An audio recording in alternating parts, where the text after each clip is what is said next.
Easy physics বই থেকে এই পর্বে আমরা দশম অধ্যায়ের অনুশীলনের এমসিকিউ প্রশ্নগুলো সমাধান করব। প্রথম প্রশ্নটার দিকে আমরা একটু খেয়াল করে দেখি, কোন বস্তুতে আধানের অস্তিত্ব নির্ণয়ের যন্ত্র হলো তড়িৎ বীক্ষণ যন্ত্র। তড়িৎ বীক্ষণ যন্ত্রে হচ্ছে কোনো বস্তুতে আধানের অস্তিত্ব নির্ণয় করা যায়, আধানের প্রকৃতি নির্ণয় করা যায়। দুটি আধানের মধ্যকার তড়িৎ বল নিচের কোনটির উপর নির্ভর করে না। খেয়াল করো, আধানের মধ্যবর্তী বল হচ্ছে তাদের মধ্যবর্তী দূরত্বের বর্গের ব্যস্তানুপাতিক এবং আধান দুটি যে মাধ্যমে অবস্থিত তার প্রকৃতির উপর নির্ভর করে, কিন্তু আধান দুটির ভরের উপর এটা নির্ভর করে না। তাহলে নির্ভর করে না হচ্ছে ভরের উপরে। তারপরে তড়িৎ তীব্রতার একক কি? তড়িৎ তীব্রতার একক হচ্ছে নিউটন পার কুলম।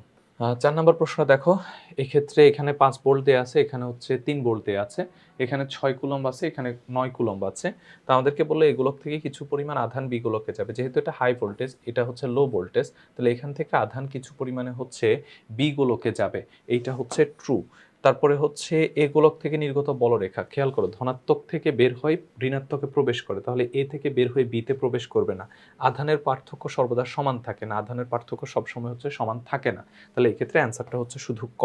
এটা দেখো, একটি 10 মাইক্রোফ্যারাডে ধারককে 12 ভোল্ট বিভব পার্থক্যে যুক্ত করলে ধারকে কি পরিমাণ শক্তি সঞ্চিত হবে?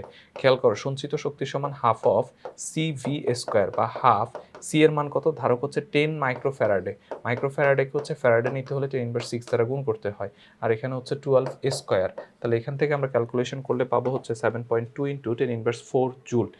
তো এটাই ছিল এই পর্বে আমাদের সমাধান। পরবর্তী পর্বে অন্যান্য প্রশ্নগুলো নিয়ে আমরা আলোচনা করব। প্রশ্নগুলো আমরা সমাধান করাচ্ছি ইজি ফিজিক্স বই থেকে।